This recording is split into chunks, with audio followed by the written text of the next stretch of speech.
এই দুনিয়াতে ভীষণ ভীষণ ভীষণ চিন্তা ভাবনা করে একমাত্র আমরা মানুষেরাই।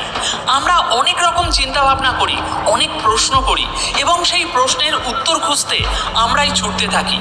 আমরা এরকম চিন্তা ভাবনা করতে পারি, সেই জন্যই আজ আমরা দুনিয়াতে কত কিছু আবিষ্কার করতে পেরেছি। কিন্তু এই চিন্তা ভাবনাই কখনো কখনো আমাদের জন্য ক্ষতিকর হয়ে ওঠে যখন আমরা অত্যাধিক ওভার থিঙ্কিং করতে শুরু করে দিই। কোনো বিষয় নিয়ে প্রয়োজনের থেকেও বেশি চিন্তা ভাবনা করতে শুরু করে দিই। কোনো সিদ্ধান্ত না নিতে পেরে বারবার সেই জিনিসটা নিয়ে আমরা ভাবতে থাকি, কিংবা একটা সাধারণ বিষয় নিয়ে অত্যাধিক ভাবনা চিন্তা করে ভয় পেতে শুরু করি। একবার ভেবে দেখো, এরকম ওভার থিঙ্কিং করার কারণে কোনো কিছু কি ভালো হয়েছে তোমার সাথে? নানা রকম সমস্যার কারণে আমরা অত্যাধিক চিন্তা ভাবনা করি। কিন্তু একটা জিনিস লক্ষ্য করেছো কি, যে সকল সময় ছোট বড় কিছু না কিছু সমস্যা আমাদের জীবনে চলতেই থাকে। এর কারণ কি জানো? কারণ জীবনের আরেকটা নাম হলো সমস্যা। যতদিন এই জীবন থাকবে ততদিন এই জীবনে কিছু না কিছু সমস্যা আসতেই থাকবে। যদি তুমি বলো আমার জীবনের যে প্রবলেমগুলো সেগুলোর সলিউশন কি করে হবে, তাহলে তার কোনো সমাধান নেই, কারণ সেটা কোনোদিনই হবে না। আজ তোমার সামনে একটি সমস্যা আছে, সেটার সমাধান হয়ে যাবে, কাল আবার কোনো না কোনো সমস্যা চলে আসবে। আমরা ভাবি যে এই সমস্যাটার জন্য আমি ফেঁসে গিয়েছি, সুতরাং যত সময় সমস্যা থাকবে তত সময় আমরা এরকমই ফেঁসে থাকবো। এবার এই সমস্যা কত সময় থাকবে? সারা জীবন।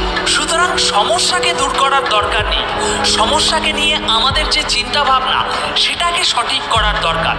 যদি চিন্তা ভাবনা বদলে যায়, সমস্যাকে দেখার ধরন বদলে যায়, তাহলে সমস্ত কিছু বদলে যাবে। আমি সমস্যাতে ফেঁসে যাইনি, সমস্যাকে নিয়ে আমার যে চিন্তা ভাবনা সেখানে আমি ফেঁসে গিয়েছি। সুতরাং এই চিন্তা ভাবনার ধরনটাকে আমাদের বদলাতে হবে। যখন কোনো সমস্যা আমাদের সামনে আসে তখন কিভাবে সেটার থেকে বার হওয়া যায়, এই চিন্তা ভাবনা করতে গিয়ে আমরা সেটা নিয়ে দুশ্চিন্তা করতে শুরু করে দিই। আর সমস্ত গণ্ডগোল এখানে। কোনো জিনিস নিয়ে চিন্তা করা ভালো, কিন্তু সেটা নিয়ে দুশ্চিন্তা করা এটা ক্ষতিকর। এটা যদি এরকম হয়, ওটা যদি ওরকম হয়ে যায়, এই সমস্ত চিন্তা ভাবনা করতে আমরা যে সময় খরচ করছি সেই সময়টিকে আমাদের ব্যবহার করা উচিত আমরা যে কাজটা করতে চাই সেখানে। মনে করো তুমি একটা গন্তব্যে পৌঁছাতে চাইছো, যেটা এখান থেকে 100 কিলোমিটার দূরে।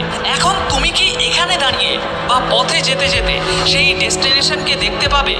তুমি দেখতে পাবে তোমার সামনের 50 মিটার বা 100 মিটার পর্যন্ত, এবং তোমাকে ওই ডেস্টিনেশনে পৌঁছাতে হলে তুমি এখন যে জায়গাটাতে আছো সেখানে লক্ষ্য রাখতে হবে। সেই জায়গা দিয়ে কিভাবে গাড়ি চালিয়ে যাবে, তখন তোমাকে এই নিয়ে ভাবনা চিন্তা করতে হবে। সেরকমই জীবনে কবে কখন কি হবে এসব ভাবনা চিন্তা না করে এখন বর্তমানে তোমাকে কি করতে হবে সেটা নিয়ে ভাবনা চিন্তা করো।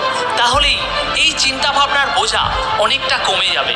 তোমার লক্ষ্য পূরণ করার জন্য এরপর তোমাকে কি কাজ করতে হবে একমাত্র সেটার উপরেই ফোকাস করো। 1 সপ্তাহ পর, 1 মাস পর কি করবে সেটা না, আজ এখন তোমাকে কি করতে হবে শুধুমাত্র সেটার জন্য ভাবনা চিন্তা করো। তাহলেই সকল সময় মাইন্ড হালকা থাকবে। আশা করি কথাগুলো তোমরা বুঝতে পেরেছো এবং তোমাদের ভালো লেগেছে। তাই ভিডিওটিকে একটি লাইক করে যেও, এবং ভিডিওটি সম্বন্ধে কিছু বলার থাকলে কমেন্ট বক্সে জানাতে পারো। ফিরে আসবো এরকমই আরও একটি ইন্সপায়ারিং ভিডিও নিয়ে। ধন্যবাদ।